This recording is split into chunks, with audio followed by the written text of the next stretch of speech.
Tudo bem, pessoal? Então, vamos iniciar a nossa palestra aqui, que é o tema celulite 100 graus, né? Ou seja, o aspecto celulítico, como tratar, como avaliar da melhor forma possível, certo? Então, gostaria primeiro de dizer para vocês que é um prazer muito grande compartilhar com vocês essas informações e acredito que essas informações serão de grande valia para aqueles colegas, aqueles profissionais da estética que ainda não estão, ainda não tiveram essas explicações do porquê que nós utilizamos já há mais de 10 anos esse termo, essa terminologia celulite 100 graus, e por que nós insistimos com as avaliações do aspecto celulítico, tá certo? Então, o que a gente gostaria de colocar para vocês é que uma situação muito interessante é que a primeira coisa que a gente tem que entender é separar, né,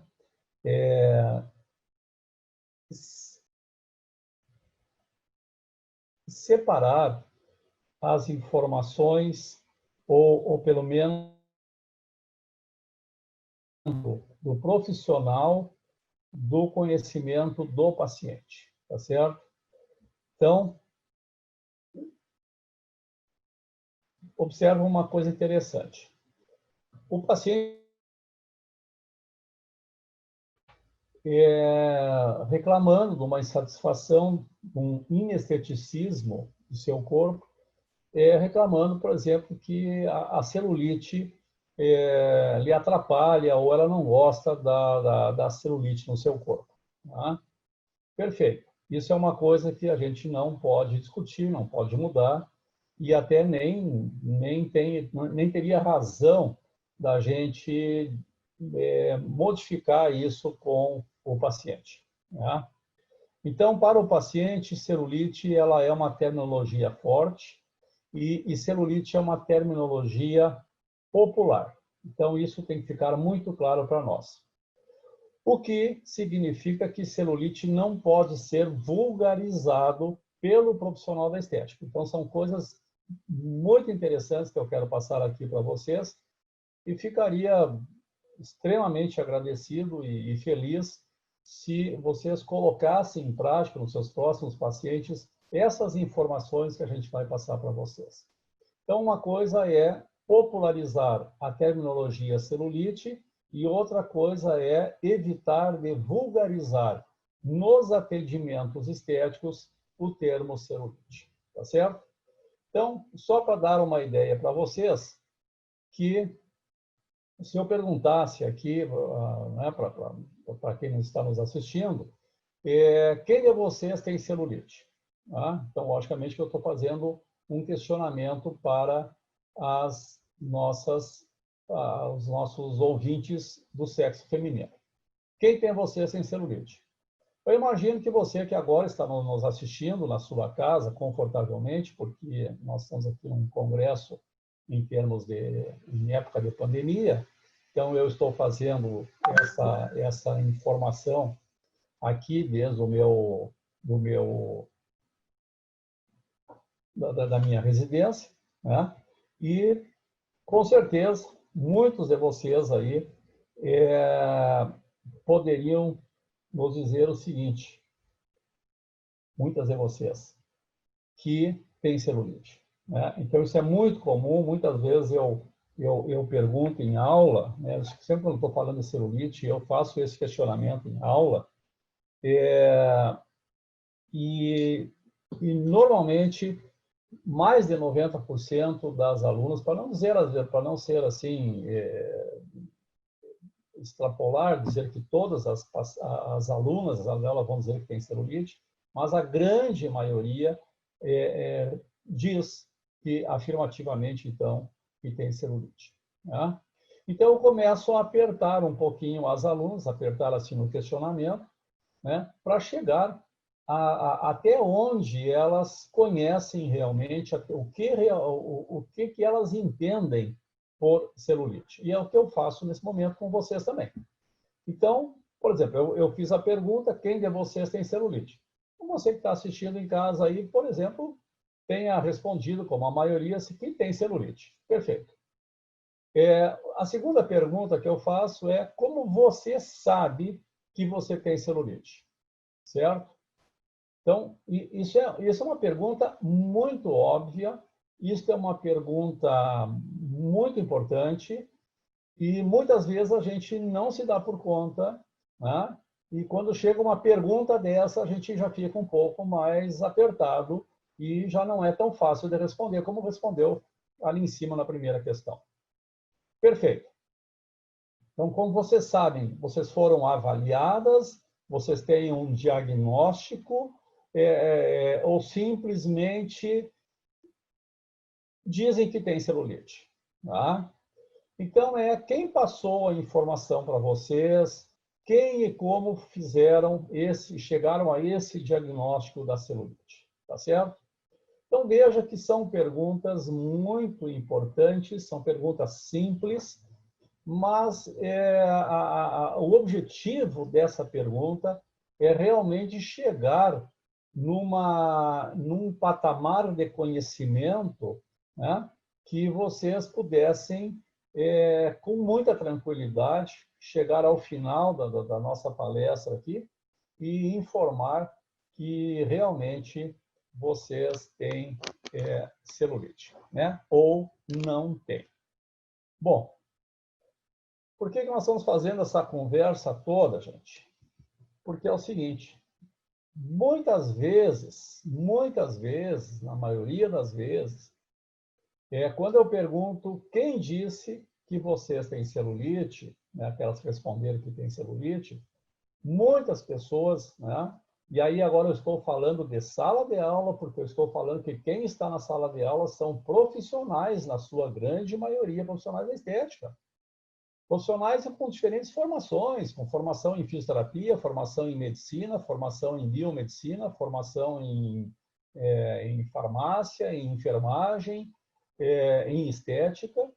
E essas alunas que estão na sala de aula, né, muitas respondem que quem fez o diagnóstico, eu fiquei sabendo que eu tenho celulite, foi o espelho que fez esta revelação. Né? Então, é aí que vem o nosso grande dilema, não é isso? Profissional. Uma coisa é o paciente estar na sua casa, frente a um espelho, ou algum parente, algum conhecido, comentar que ela tem celulite, ou a paciente mesmo, ao se olhar no espelho, a região glútea, a região de coxas, e observar alguns furinhos, alguns buraquinhos, e nesse momento ela responder, então, ela considerar que tem celulite. Mas veja que eu estou falando da futura paciente nossa. Então, não se pode admitir, e agora vou ser um pouquinho mais firme na posição, é que um profissional da estética, ele diga que ele tem celulite porque foi o espelho que mostrou para ele que ele tem celulite.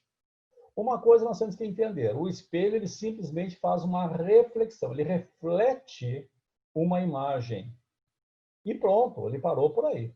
Então, aquela imagem externa, ele reflete no espelho.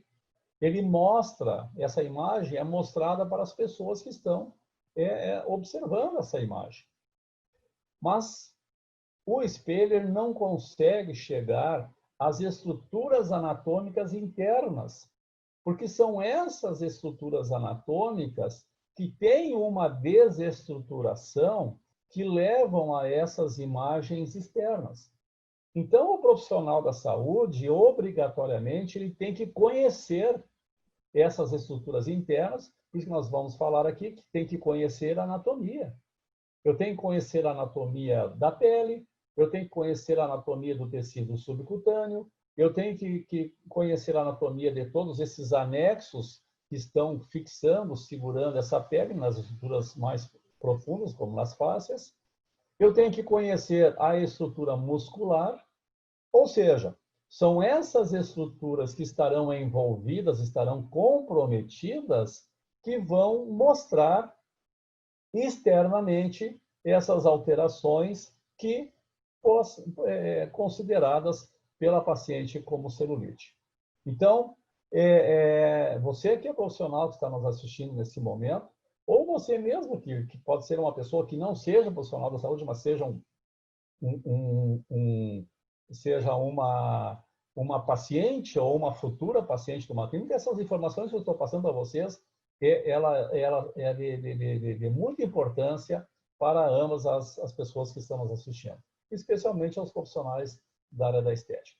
Então, o profissional da estética, ele não deveria dizer que é o espelho que fez o diagnóstico. O diagnóstico tem que ser feito por um profissional capacitado, um profissional que tenha estudo, um profissional que tenha conhecimento de anatomia, um profissional que tenha conhecimento de fisiologia, um profissional que tenha condições de avaliar corretamente esse paciente. Bom, então nós vamos agora para uma parte muito interessante, tá? Porque essas alterações, elas estigmatizam muitas pessoas, principalmente se são celebridades. Então, nós temos aí uma série de imagens de celebridades que, de uma forma ou de outra, caíram num paparazzi, numa revista, num site, e ali se comentou que essas pessoas tinham celulite e muitas delas com um tipo de comentário perverso, um comentário como se as mulheres não pudessem ter nenhum tipo de alteração no seu corpo, principalmente se elas forem celebridades. Então, isso é um grande engano que a gente tem, é um grande erro, né? Essas alterações teciduais, elas são mais comuns que a gente imagina, e elas não são seletivas para as pessoas que não sejam celebridades. Essas alterações, elas acometem qualquer tipo de mulher, em qualquer idade, e independente do seu segmento socioeconômico. Bom, então, o que nós vamos buscar agora? Por que a gente está insistindo, e vem insistindo há muito tempo, sobre a questão celulite, se a gente chama de celulite, se a gente trata celulite, ou se nós temos que ter uma abordagem um pouco mais ampla, uma abordagem um pouco mais concisa, né, mais firme, que é justamente as abordagens que a gente precisa para, quando chegar um paciente buscando um tratamento, a gente tenha condições perfeitas de avaliar esse paciente e propor um tratamento que seja muito efetivo, e não mais ou menos.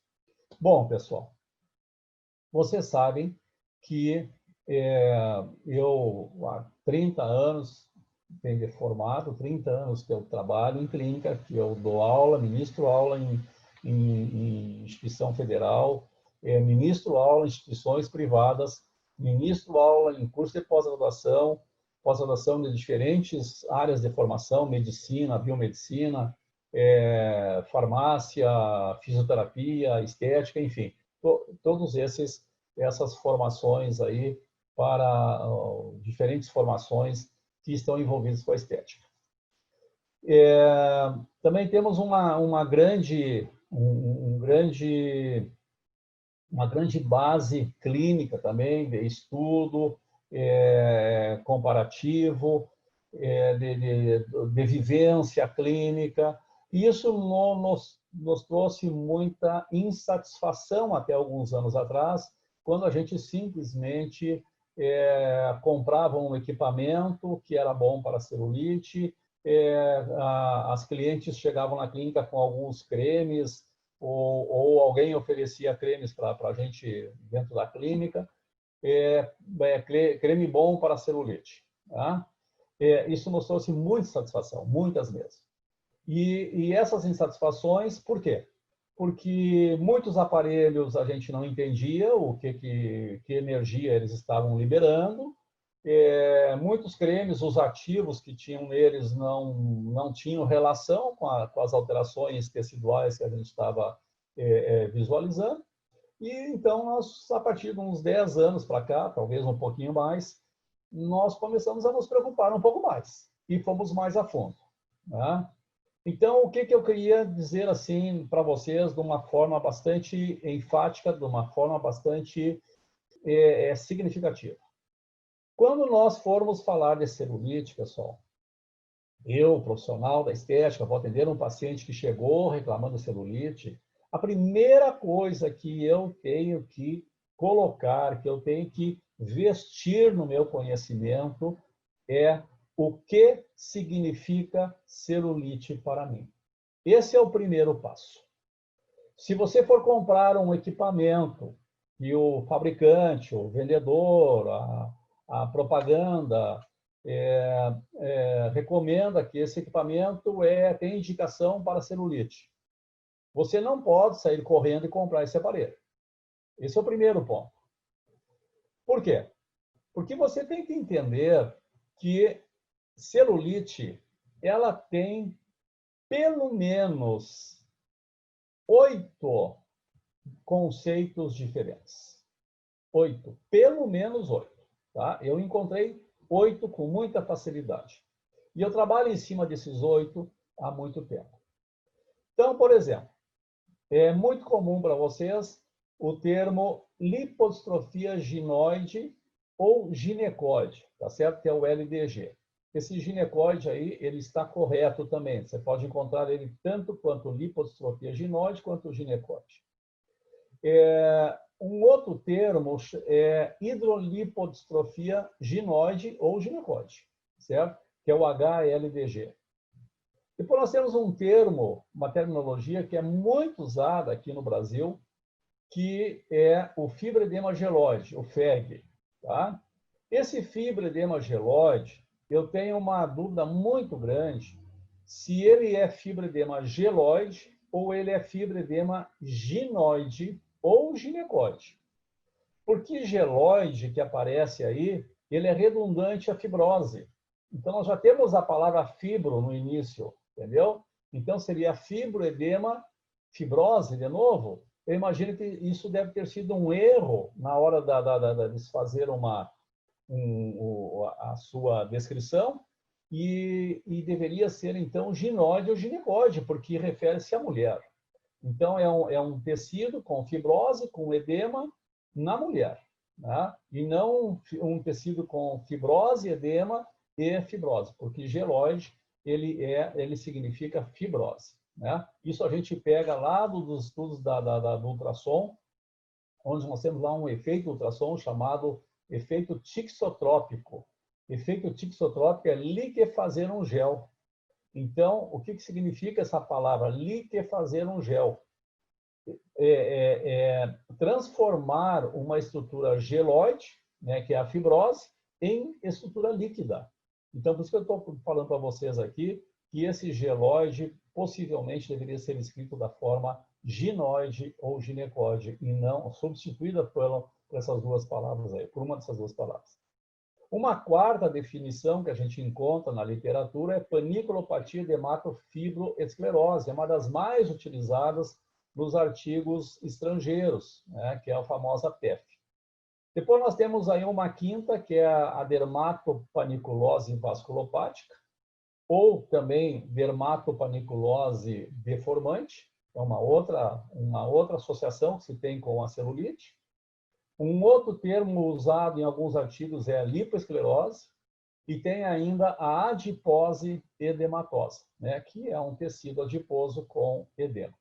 Então, nós temos já 7 definições aqui, e ainda passaria para vocês, que eu já volto para esse slide, que existe uma oitava, que significa que a celulite é uma infecção bacteriana de propagação antiestética logo abaixo da superfície da pele. Olha, essa aqui me surpreendeu muito, essa definição, porque eu nunca tinha ouvido, nunca tinha lido nada nesse respeito, e ela é uma definição bastante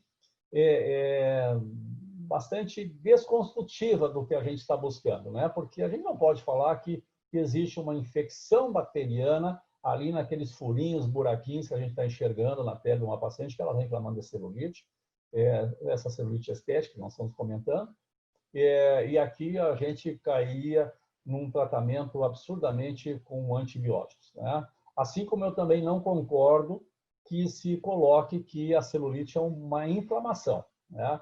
Porque marcador inflamatório sempre vai ter quando tiver uma alteração tecidual, e eu sempre falo em sala de aula, como eu falaria aqui também, aqui no caso, a ideia é que se tomasse um antibiótico, a pele ficaria boa, né? Ou desapareceria o aspecto celulítico.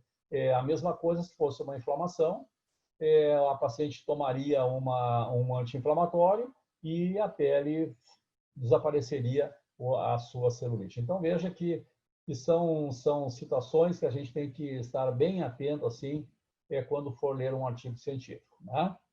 Então, essa lipostrofia ginoide ou ginecoide é conhecida vulgarmente, tá certo? Vou dizer para vocês que não é vulgarmente, ela é conhecida popularmente como celulite, vulgarmente quando ela é falada sem ter o conhecimento anatômico, tá certo? Sem ter o conhecimento dos tecidos que levam a essas alterações. Então, ela existe há mais de 100 anos, 150 anos, começou lá na França, e aí nós temos aí uma série de autores, artigos científicos que confirmam esses diferentes conceitos que nós colocamos para vocês.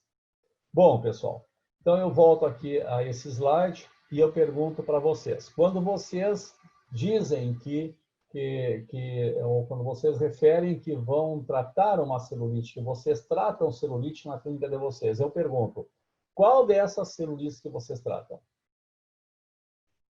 Quando vocês vão comprar um aparelho que é bom para celulite, eu pergunto a vocês, ele é bom para qual tipo dessa celulite? Quando vocês vão comprar um creme, né, que ele é bom para celulite, eu pergunto para vocês, ele é bom para qual desses tipos de celulite? Então, veja que nós estamos começando a apertar o nosso conhecimento, estamos fazendo aqui quase que um advogado do diabo, não é verdade? Mas isso é para que a gente tenha que fazer uma reflexão sobre realmente o que é celulite para mim, profissional da estética, que tenho uma clínica, que vou comprar um aparelho ou que tenho algum tipo de aparelho, que vou trabalhar com cosméticos, que vou atender uma paciente com celulite. Então, obrigatoriamente, eu tenho que sair de um campo da inércia, de um campo do disque-disque, de um campo de buscando fotos antes e depois na internet, com conceitos bobos. Eu tenho que começar a prestar um pouco mais atenção quando alguém, um professor, um palestrante, vem dizendo para mim falar de artigo científico. Eu tenho que saber esse artigo científico que o autor está falando, que o aparelho foi usado, melhorou, que o cosmético usado melhorou. Eu tenho que ser mais enfático. Eu tenho que saber qual é o conceito de celulite para esse autor desse artigo. Senão, fica muito fácil a gente falar que vive de ciência, mas a gente não sabe interpretar a ciência que nós estamos lendo. Então, muita atenção, está muito na moda chegar hoje todo mundo com um papelzinho embaixo do braço ou colocar alguma referência bibliográfica e dizer que é cientista. Então, nós temos que buscar primeiro entender compreender o que o autor do artigo entende por celulite. Qual é o conceito que ele está usando para a celulite? Tá certo? Muito bem. Então, acho que esse é o nosso grande primeiro passo que a gente tem que dar para que nós possamos seguir adiante, para que nós possamos realmente chegar no final dessa nossa palestra e dizer assim, olha, realmente eu vou ter que dar mais uma estudada, realmente eu vou ter que rever os meus conceitos, Logicamente, o que a gente está fazendo aqui é uma proposição. Nós estamos aqui propondo para vocês buscarem entender, compreender essas informações.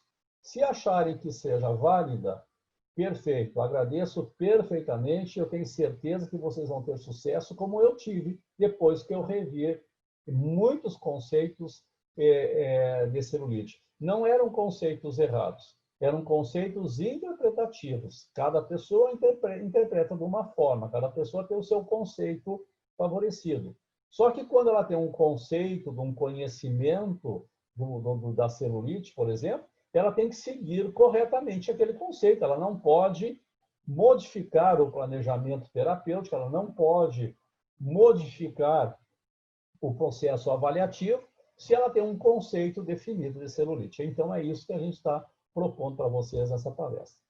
Então, eu praticamente sugiro, aí agora de vocês é uma sugestão, como eu também realizo, eu deixo a paciente chegar reclamando da celulite. Isso eu não posso, como eu falei para vocês no início, isso eu não posso negar da paciente, porque a palavra celulite ela é popular. Eu não posso ir para a paciente, você não tem celulite, não posso falar isso. Tá? Então, quando a paciente chega e ela vem para um tratamento na clínica, olha, chegou uma paciente fulana de tal e hoje o tratamento para ela é uma paciente que vem reclamando aqui, ela quer um tratamento para celulite. Perfeito, ótimo. Então, nesse momento, eu já tenho o meu conceito determinado. Para mim não é celulite, para mim não é FEG, para mim não é PF, para mim não é lipodistrofia, para mim não é LDG, para mim não é LDG. Não é nada disso. Para mim, essa paciente tem um aspecto celulítico. A partir, então, desse momento, eu começo a desenvolver minhas habilidades de conhecimento. E eu começo pelo processo anatômico. Então, quem é que está comprometido nesse aspecto celulítico? A pele do paciente, o tecido subcutâneo, a arquitetura de estabilização da pele na fáscia, que chama-se retícula cutis. Tem colegas que conhecem por traves, tem colegas que conhecem por septos, né? E nós vamos chamar isso de retícula cutis. Então, nós temos a pele, o tecido subcutâneo, a retícula cutis, que é essa estrutura que segura, que firma a estrutura cutânea na fáscia, e abaixo da fáscia nós temos os músculos glúteos.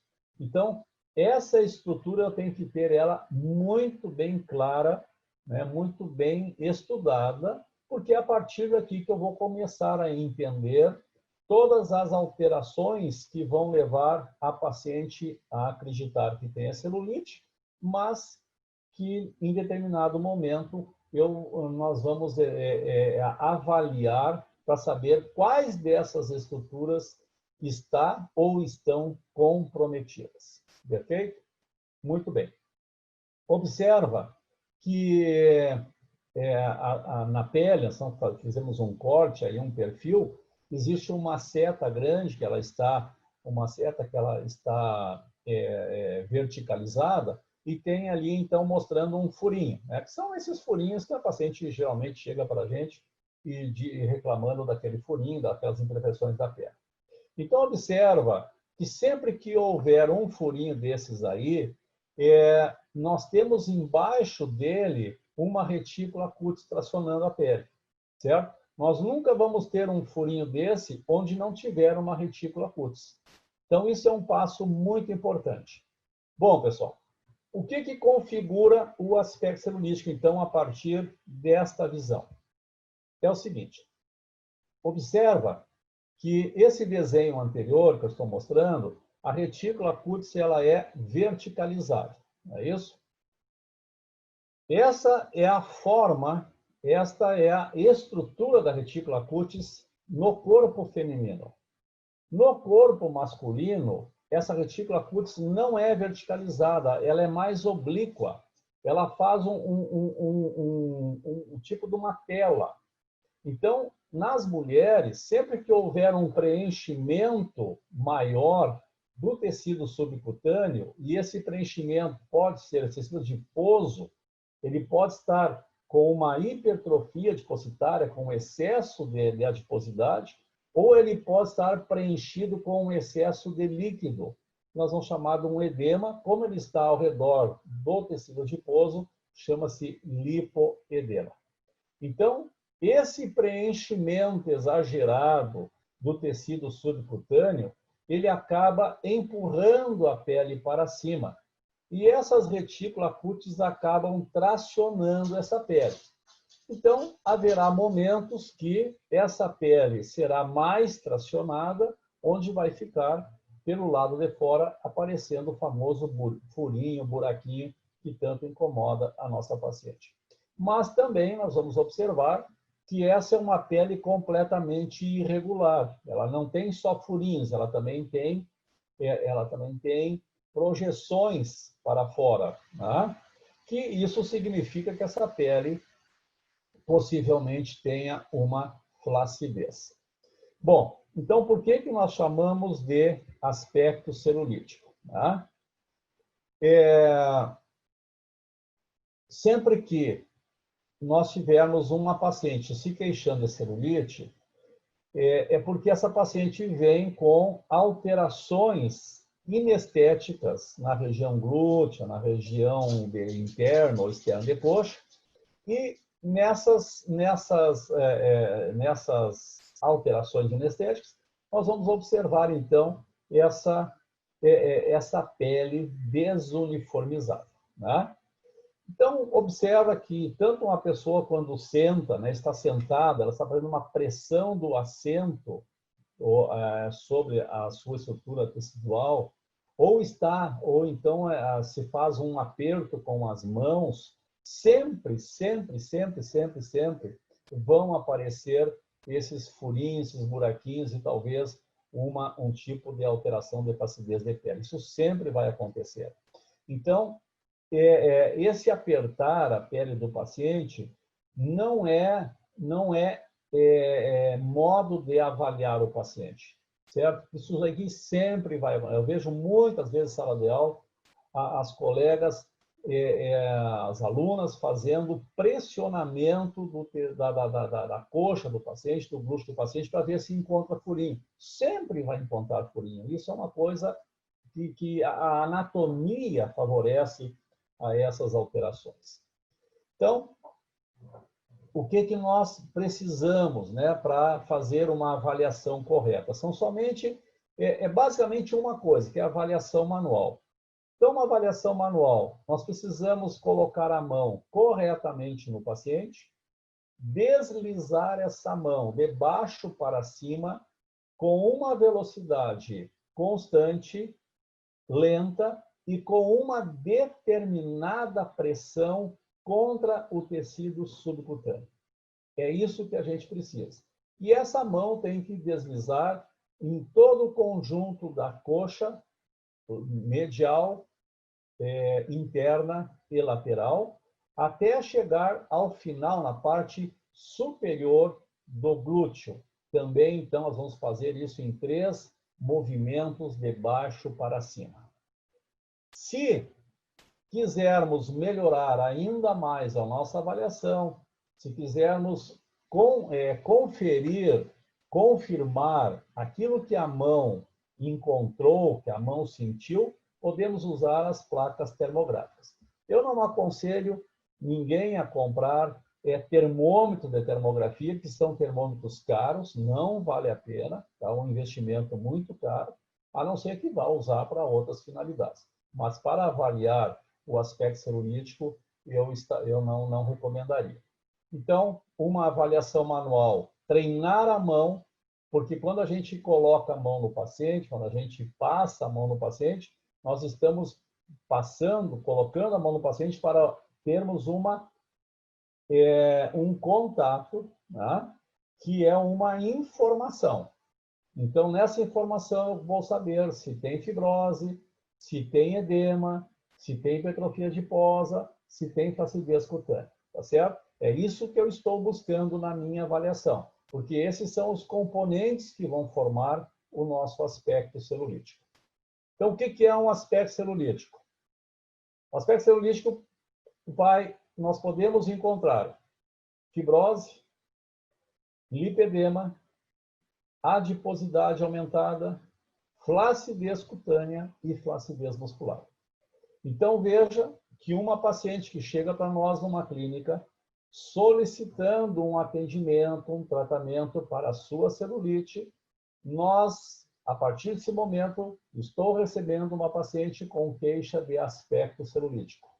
Celulite é o popular, aspecto celulítico é o idioma, é a terminologia profissional. Então, eu tenho que avaliar na minha paciente o que ela tem desse quadro todo. Se ela tem fibrose, lembrando, nós temos um estudo com mais de 100 pacientes, foi publicado há uns 3 anos, numa revista aqui no Brasil, talvez um dos estudos com maior número de pacientes que se tem na ciência, certo? 100 mulheres, nós vimos que em torno de aproximadamente 10% das pacientes com queixa de celulite, somente 10% tinham fibrose. Então, veja que a fibrose não é uma condição na maioria, e bem pelo contrário, na minoria. Lipedema a maior causa das alterações é o lipedema. O aumento da adiposidade subcutânea, também se tem uma quantidade bastante grande, e a flacidez cutânea, também uma quantidade muito grande de pacientes.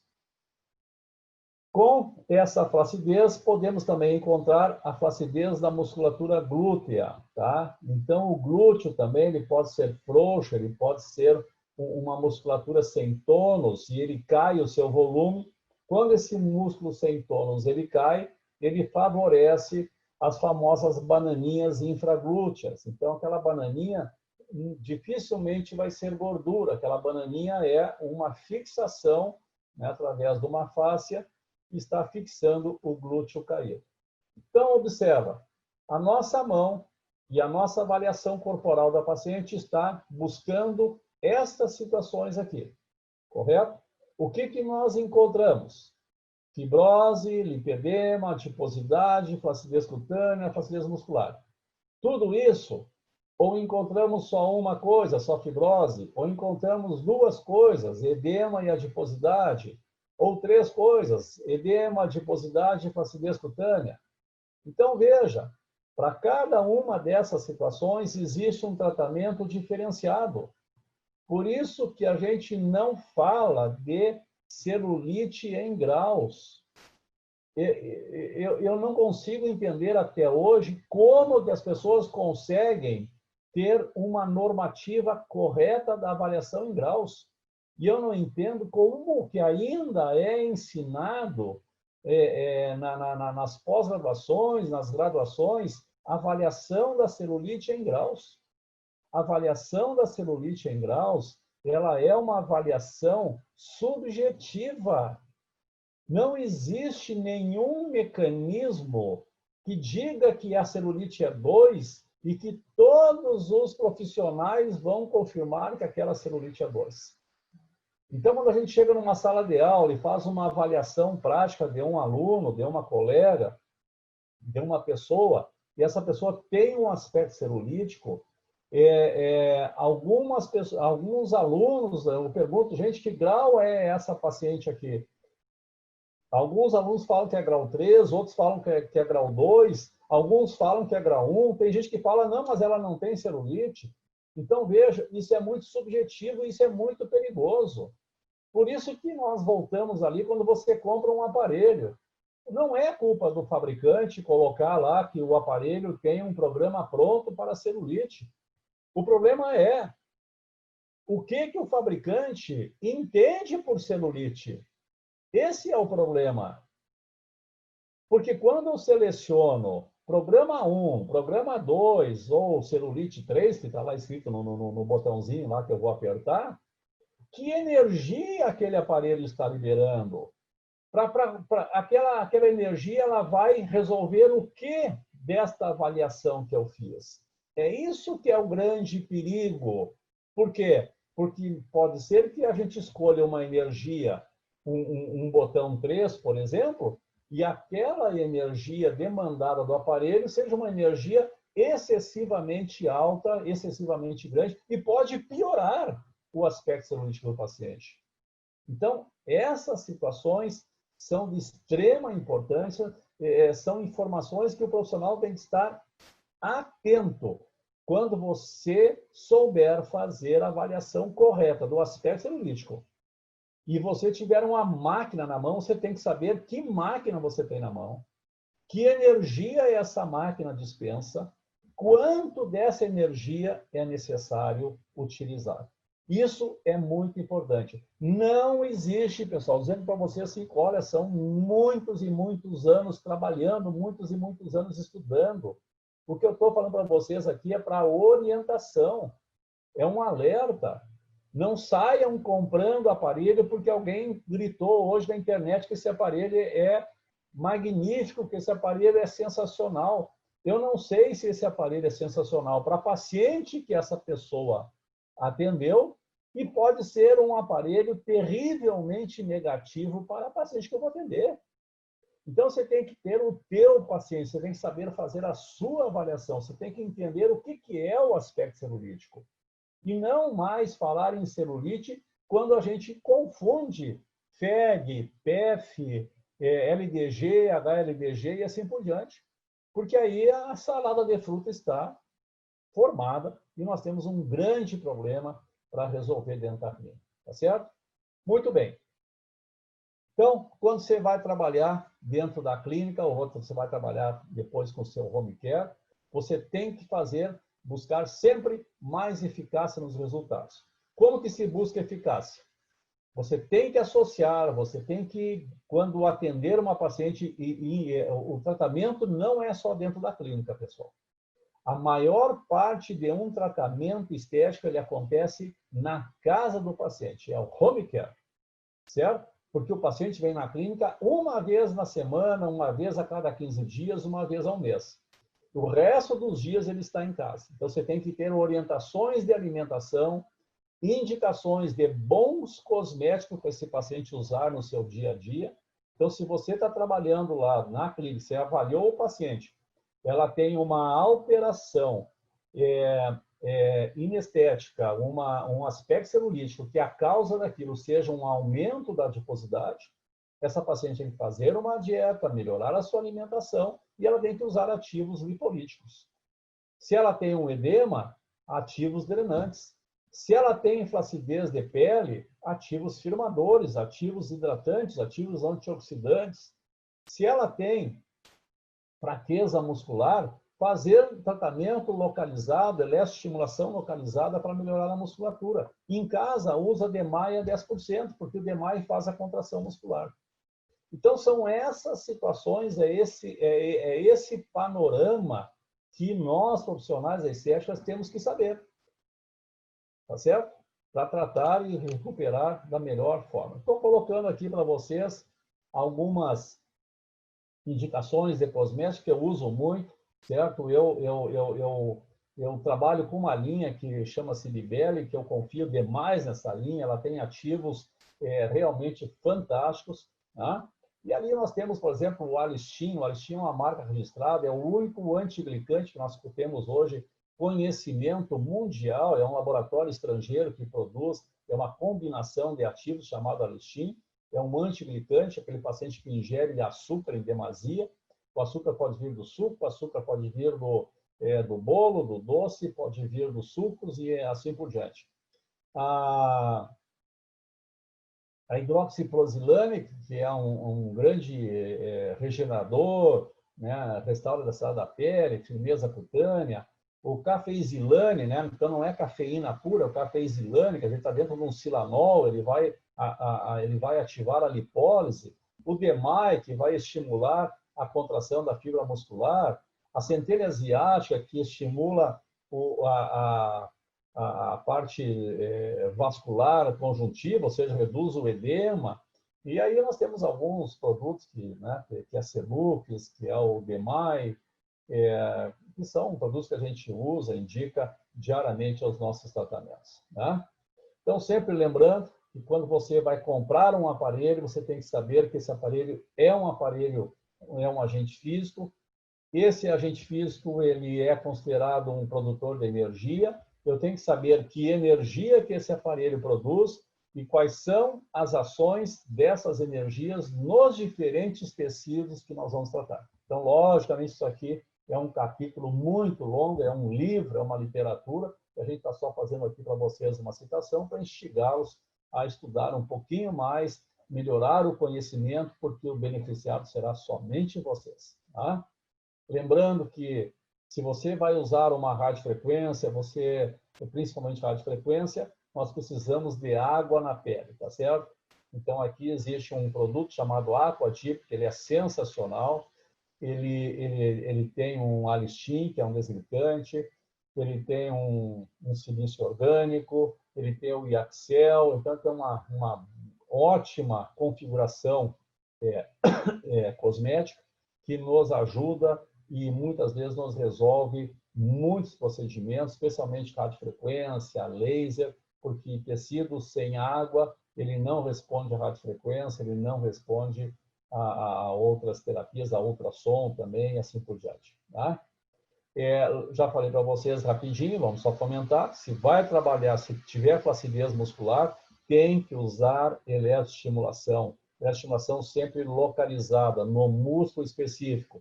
Quando usar eletroestimulação, o paciente tem que fazer o movimento junto, tá certo? Então, não existe essa coisa de 10 canais e o paciente ficar deitado, dormindo na maca. Ele vai ter que movimentar, tem que colocar um peso, colocar uma resistência ao seu movimento. É dessa forma que a gente chega ao aumento do tônus muscular, chega à hipertrofia, certo? Sempre lembrando que para muitos aparelhos, tratamento facial é diferente do tratamento corporal, certo? Então, tem diferenças e tem similaridades. Por isso que eu digo para vocês, cuidado com protocolos em alguns aparelhos, correto? Quem faz o seu protocolo é você mesmo, ele não pode vir pronto, porque o protocolo ele não diferencia os pacientes. Então, se você vai usar lá uma radiofrequência, por isso que eu digo para vocês, eu ponho fora todo o manual que tem protocolo de radiofrequência. Eu tenho que primeiro saber o que é radiofrequência, como é que eu uso para uma fibrose, como é que eu uso para um lipedema, como que eu uso para uma lipólise, como que eu uso para uma flacidez. Então, isso tudo tem que ficar bastante atento para não ter nenhum tipo de problema. Qual é a profundidade que vai atingir a radiofrequência? Vai ficar no tecido cutâneo, vai chegar no tecido subcutâneo, vai atingir o tecido muscular. Por isso que eu tenho que saber a relação da temperatura e a relação se a máquina é monopolar ou se é bipolar, se ela é uma bipolar para corpo ou uma bipolar para face, porque tem diferença de profundidade. Não é só o tamanho, a circunferência, mas também a profundidade, mesmo sendo bipolar. Outra coisa interessante com a radiofrequência, evite aumentar a temperatura muito rápido. Procure sempre diminuir a potência da tua máquina e faça com que essa temperatura leve pelo menos 8 a 10 minutos para chegar a 40 graus. Se a temperatura chegar em 1 ou 2 minutos, o nosso tratamento está comprometido no caso de flacidez, tá certo? Entender o que é ultrassom, terapia combinada, esse aparelho grande com 200 indicações, ele é indicado basicamente para lipedema, para fibrose e para lipólise, certo? Cuidado com a palavra ultracaptação, nem criolipólise, não se usa no aspecto celulite. Então, tem muito tratamento ali que é ultracaptação para celulite. Jamais, jamais, jamais se usa ultracaptação, tá certo? Então, esses são os cuidados que a gente tem que ter. Bom, pessoal, nosso tempo está se esgotando. Deixo aqui para vocês os 2 livros que estão atualmente à nossa disposição. Apesar de estar aparecendo aqui 5ª edição, nós já estamos na 6ª edição, Eletrotermofototerapia. Estamos na 2ª edição, Eletroterapia na redução da gordura localizada. Esses 2 livros aí são edição de 2019, tá certo? E agora que você está assistindo essa nossa aula, essa nossa palestra, essa nossa conferência, nesses dias do Congresso, esses livros, temos um combo no nosso site, eletroterapia.com.br, estarão lá com um preço baixíssimo, um preço assim que só não compra quem não gosta de estudar e quem acha que não precisa estudar. Praticamente você vai levar 2 livros pelo preço de um livro mais o correio, certo? Então, você vai acessar a eletroterapia, vai buscar o combo que está na promoção, correto? Você vai pagar ele em 5 vezes, sem juros, ou pode pagar em até 10 vezes, aí tem um jurinho lá do cartão de crédito, tá certo? Até 5 vezes o site banca o juro. E vou dizer para vocês, você vai levar 2 livros praticamente pelo preço de um livro. O correio é grátis, correto? Perfeito? Se depois quiser comprar também individual, só um livro, o eletrotermofototerapia ou o outro, também pode fazer essa escolha. Mas pela oferta que está, vale a pena levar os 2 livros. E outra coisa interessante, estamos aí com 2 cursos online, tá? Um curso de radiofrequência, criofrequência e tecar terapia. E o outro curso online de eletroterapia estética. Entra no site, tem todas as informações, inclusive as inscrições. Você cai ali diretamente no link da Hotmart e faz a sua inscrição. Os valores são super baixos, você pode dividir no seu cartão. Vale a pena fazer esses cursos e acompanhando ainda pelos livros que a gente está disponibilizando. Pessoal, muito obrigado pela atenção de vocês. Imagino que as informações que tenham passado aqui sejam informações oportunas e que venham ajudá-los, venham contribuir no sucesso dos seus tratamentos do aspecto celulítico. Então, a partir de hoje, gostaria que vocês fizessem um teste, deixassem de falar a palavra celulite como uma terminologia demasiadamente popular ou vulgarizada e focasse no aspecto celulítico. Quais são as alterações teciduais que a minha paciente tem quando chega se queixando de celulite? A partir dali, quais são os tratamentos que eu posso propor para essa paciente? Perfeito? Muito obrigado e nos encontramos numa próxima oportunidade, se Deus quiser.